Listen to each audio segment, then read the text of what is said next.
caught the incident or anybody fleeing the scene. Rebecca Sears said that her next door neighbor had recently been murdered, and she thought that this may somehow be tied to that.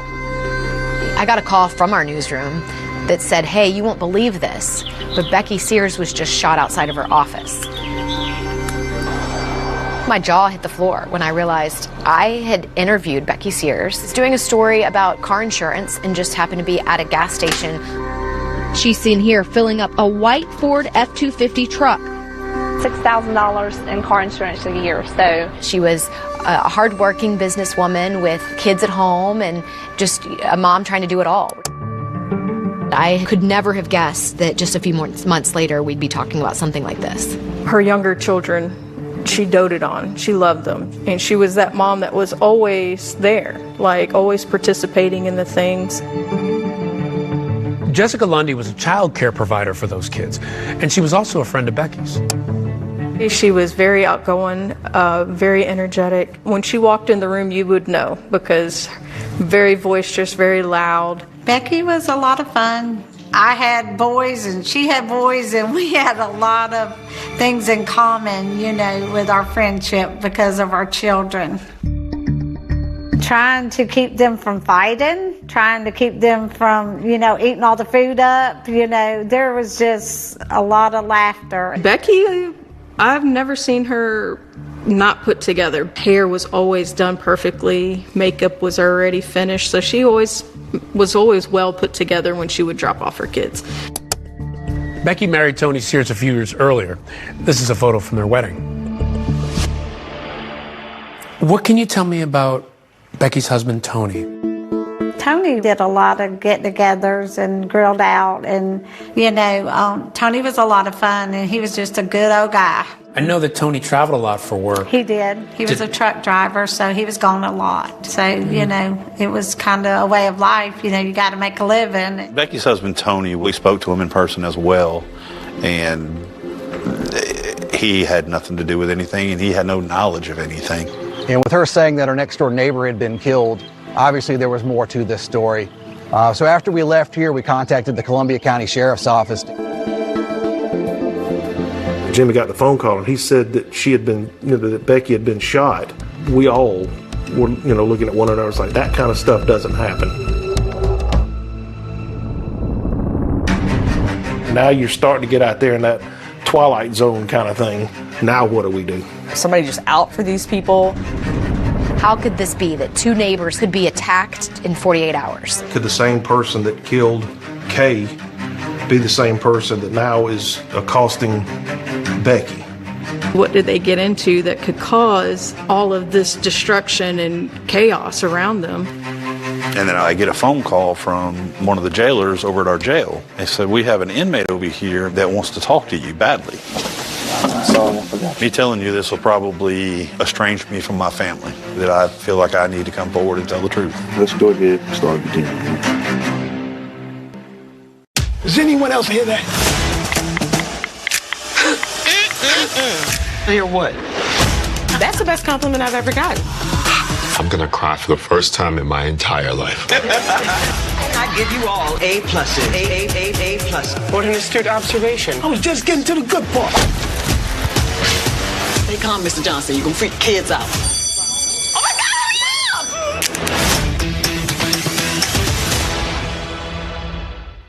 God, Is this hard to talk about? Yeah, Seattle ground's about to take off. It's gonna be crazy. I did a kind of a bad thing. So you hijacked the plane? Yeah. He hasn't owned an airplane before. How did he get that plane in the air, and how did no one know? Hey, you think this thing can do a barrel roll? Trying to figure out how to use the autopilot first. Boring. He's going upside down. Holy!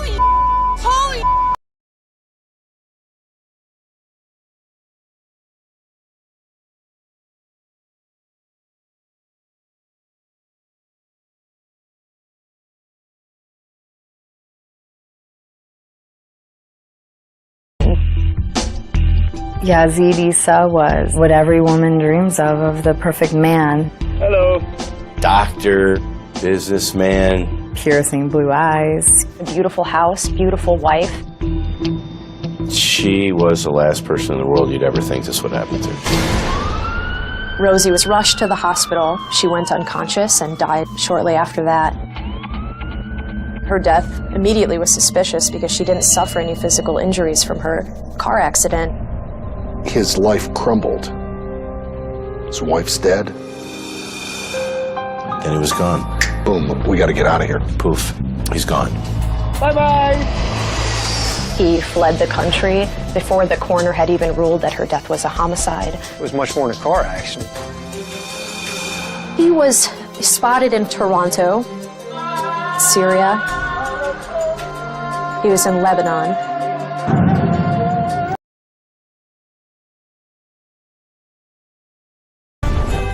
They got their hair done and bought new dresses. This will be the best Christmas card ever.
Was formed by three best friends that had been performing together for years.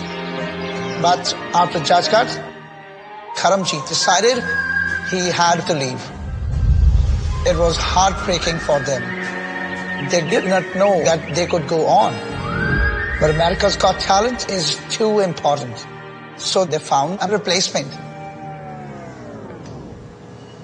Me. Harpreet, come on. Since I'm new to this group, for America's Got Talent, it creates a lot of challenges. I am nervous because I have so much to learn for this performance. The tiniest flinch could result into disaster. But we have been practicing non-stop day and night because we are ready to show the most dangerous act of America's Got Talent history. I hope that I'm ready.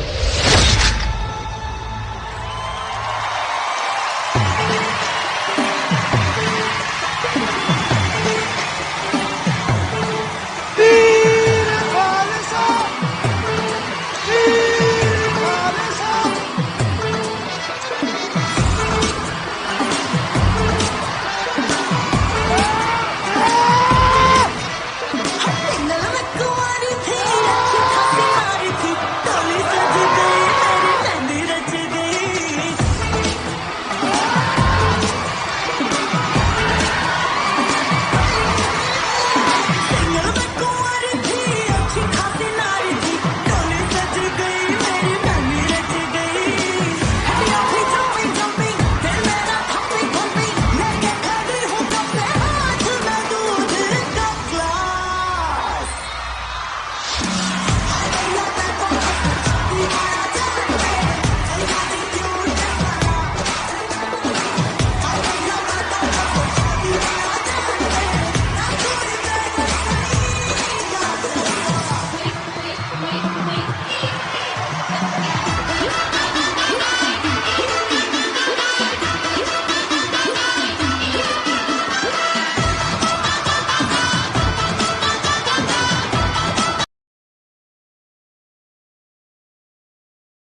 So a lot of fillets that we work with are, from cod and bigger fish. It's just one nice piece. This is the whole side of a tilapia because they're not very big fish. So we've got the belly portion and then we have the kind of the back portion. And they're different thicknesses, as you can see. So it's a super simple technique. Literally just run it right down and split it into two.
Too bad she doesn't have 2 pairs of Lucky Wellies.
The results are worth it.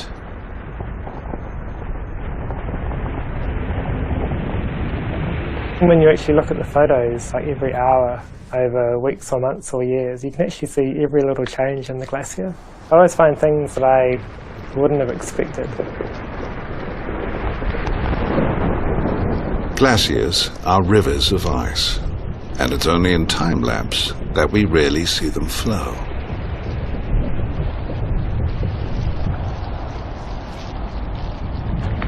Some of the South Island's glaciers shift as much as 7 meters a day.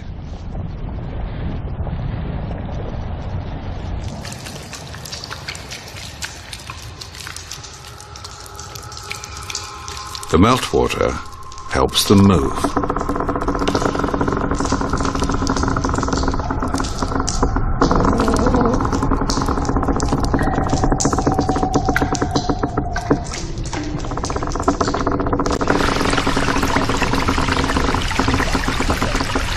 It carves its way through to the base of the glacier.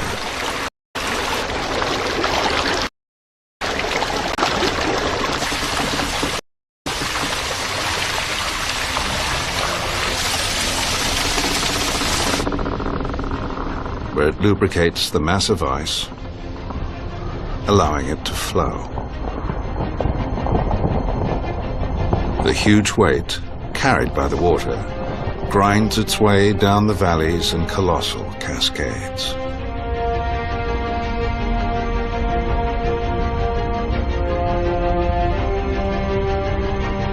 Brian is discovering that parts of New Zealand's frozen kingdom are melting away.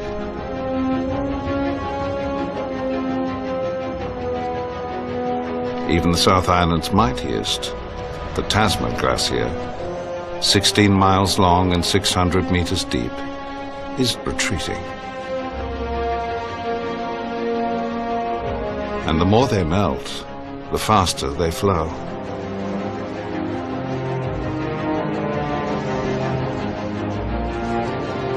Scientists estimate that the Southern Alps have lost 1/3 of their permanent snow and ice over the last 40 years.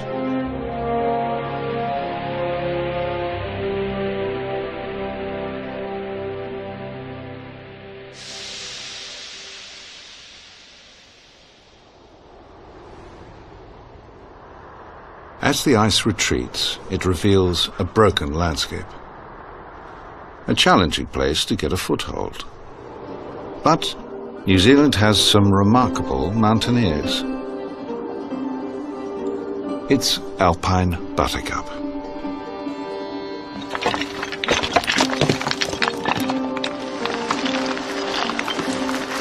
At permanent risk of being destroyed by falling rocks.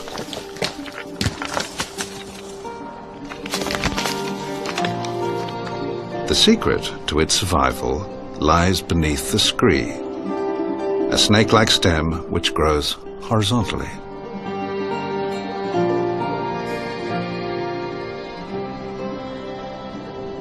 This is its underground larder. If a stem is snapped, a whole new plant can still grow.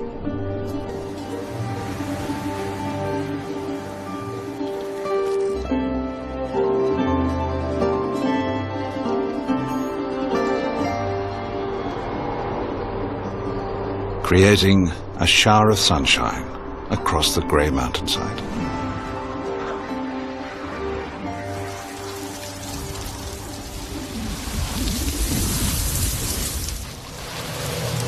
And they aren't the only hardy plants up here.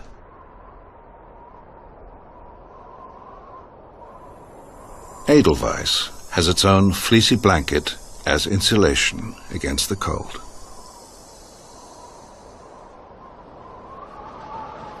And there is one plant which packs its leaves so tightly together, they become a dense living carpet.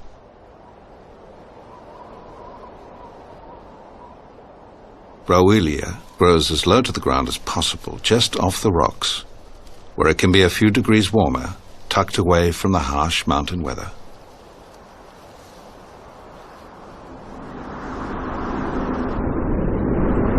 Antarctic storms bring a sudden drop in temperature.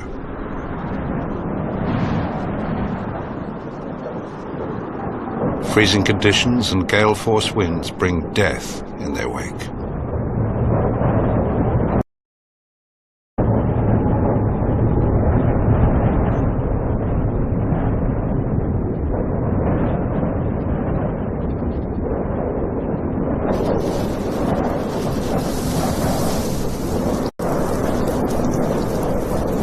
To survive here, you have to be prepared to die here.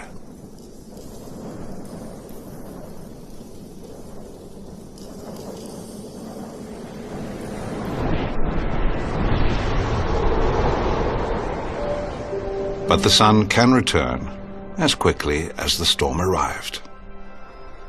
And a rise of just a few degrees is enough to spark a thaw, even underground.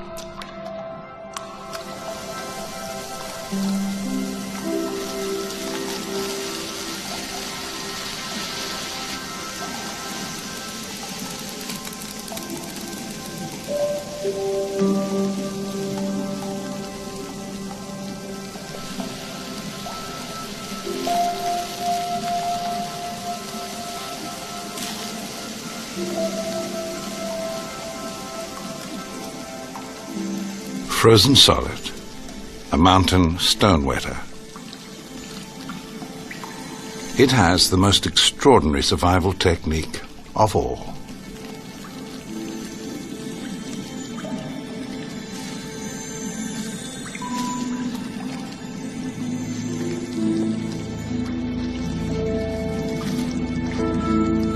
The ability to come back from the dead.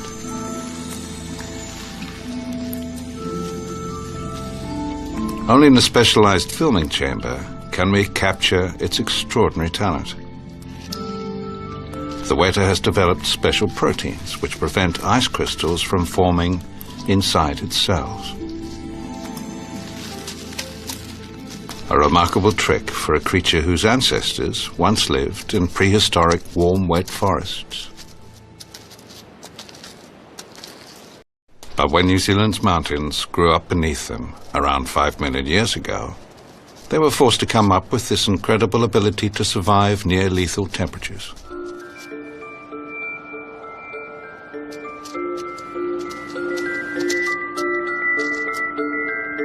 Defrosting uses up a lot of energy.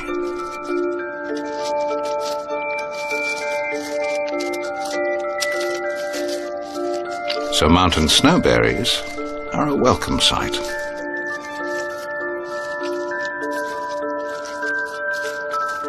The wetter needs to stock up while it can. The next Antarctic storm could be the return of winter.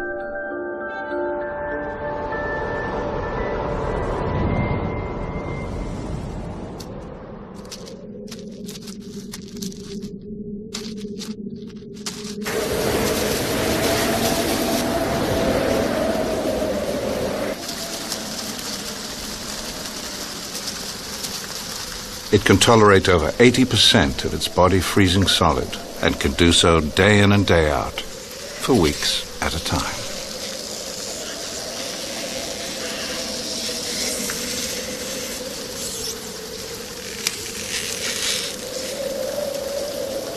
Nowhere else in New Zealand does life go to such extremes to survive.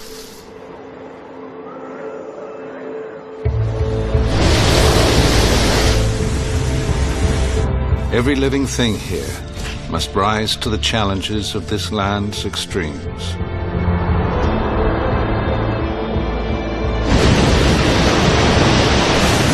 In the face of adversity, life has found unexpected and ingenious solutions.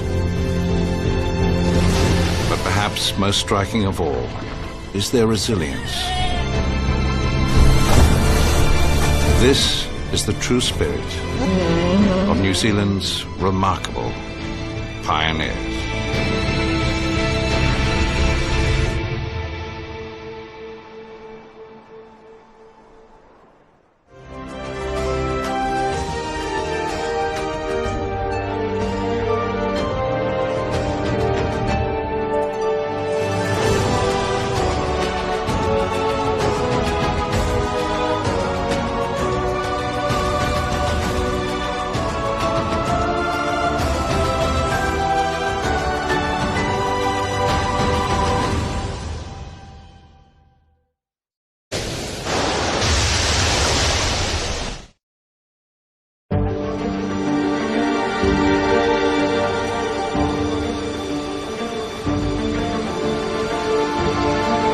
In the far reaches of the Pacific Ocean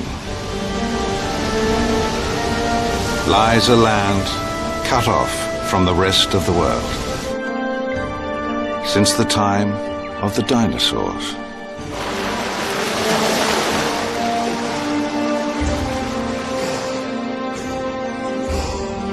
After 80 million years of isolation, nature has gone its own way. In this lost world, life plays by different rules. Penguins in the forests, parrots in the snow, and predators from prehistory. Their lives are dominated by the most powerful forces on Earth. When humans finally arrived, they discovered nowhere is more strange and mysterious than New Zealand.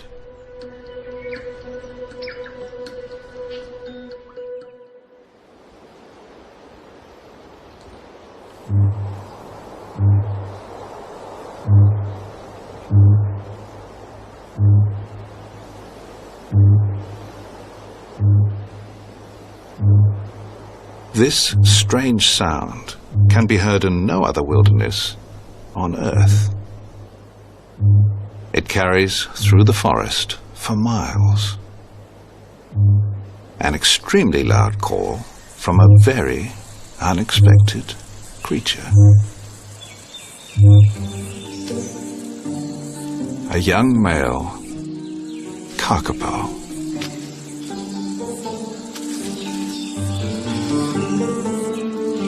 He's been up all night, booming, to get lucky. Just as he has every night for the last few months. But not one female has answered his resounding calls.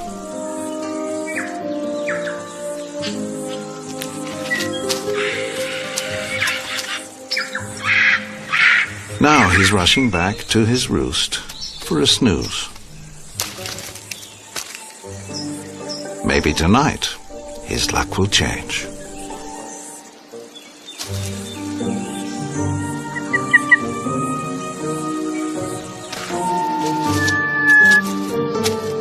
Kakapo are by far the heaviest parrot in the world.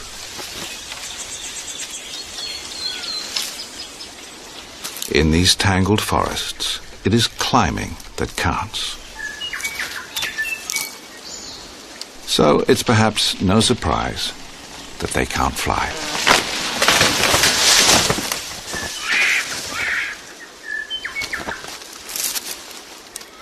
This male is just 19 years old, but he could live for a century, which is a very long time to be without a mate.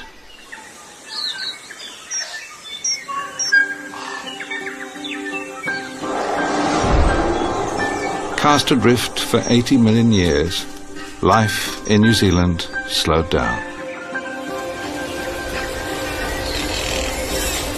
So much so that the kakapo's neighbors, tuatara, may take only one breath an hour. And might not eat for months. Many species here grow slowly, breed rarely, and live longer. In this gentle kingdom of reptiles,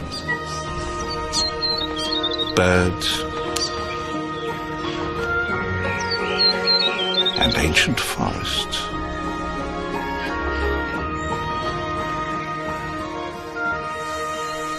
Even plants take their time.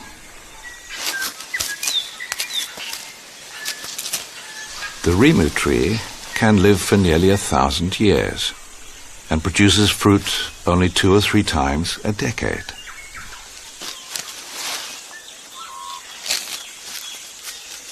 And it's only in these rare years, where there's plenty of food, that kakapos can breed. Or at least that's how it's been for millions of years. But times have changed.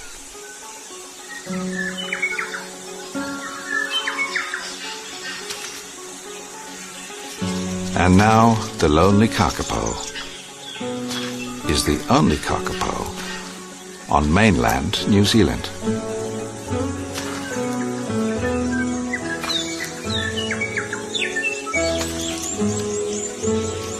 The tale of this lonely heart is also the tale of what makes New Zealand the land it is today.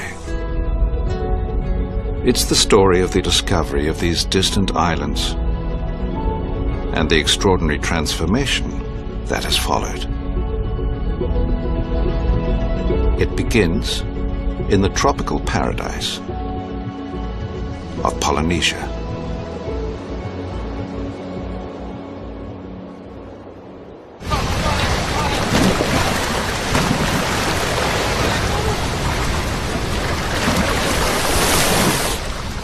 These islands were conquered by seafaring people. The invention of double hulls and simple sails turned dugout canoes into ocean-going craft.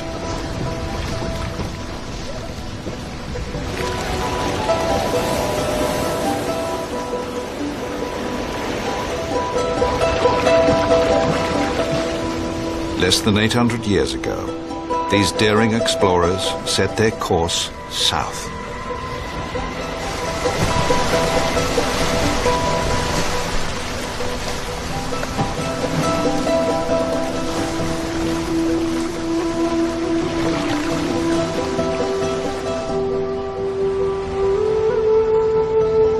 Beyond the horizon and into the unknown. Across almost 2,000 miles of empty ocean.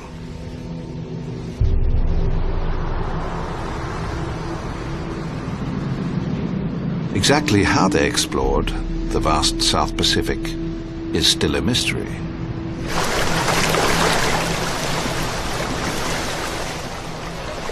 But legend has it they did not navigate alone.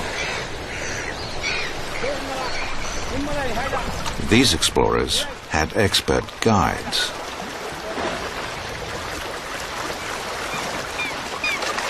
Sperm whales travel south every year.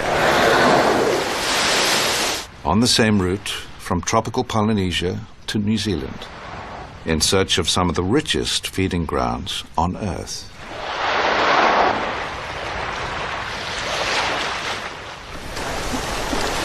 As they neared land, flocks of seabirds would have greeted these explorers.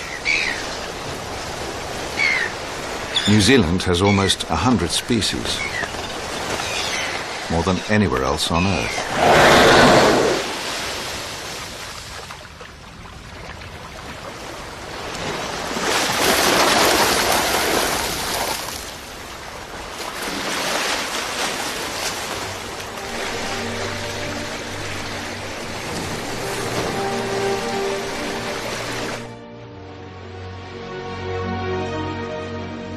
After 80 million years of isolation, the lost kingdom of New Zealand had been found. The last great landmass to be settled by people.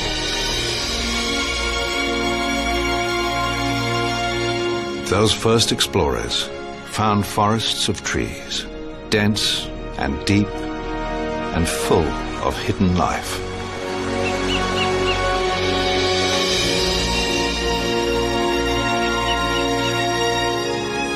Rivers flowing with crystal waters,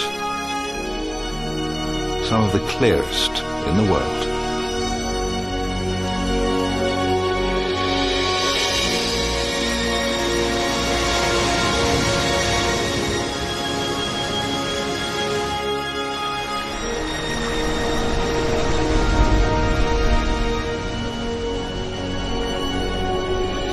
Giant mountains, towering nearly 4,000 meters into the sky.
When my ancestors first came to New Zealand, they would have encountered a land untouched by any other human beings.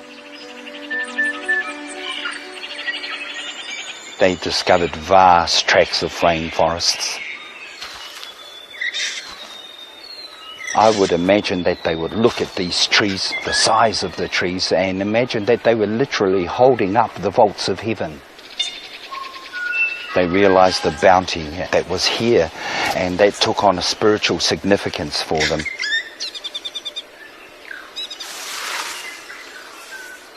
Maori story guardian Michael Elkington is offering his thanks to the forest. A proud descendant of those brave pioneers who became the very first people of New Zealand.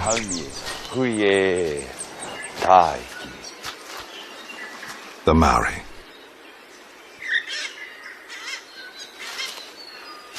But, incredibly, they weren't just the first people. They were the first large land mammals to ever step foot here.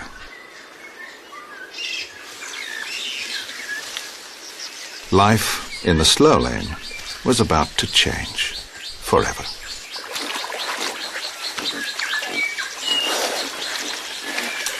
Domesticated pigs arrived here as food.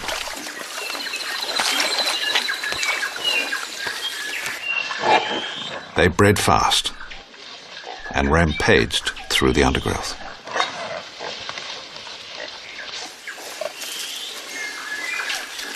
The tusked weta is New Zealand's equivalent of a mouse.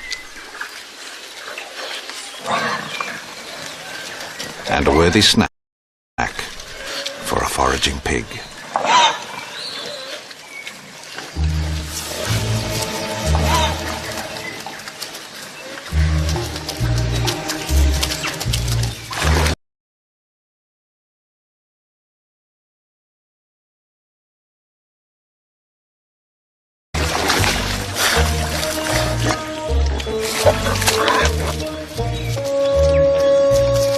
With pigs snuffling close behind, there is only one place to go. And it's the last place you would expect.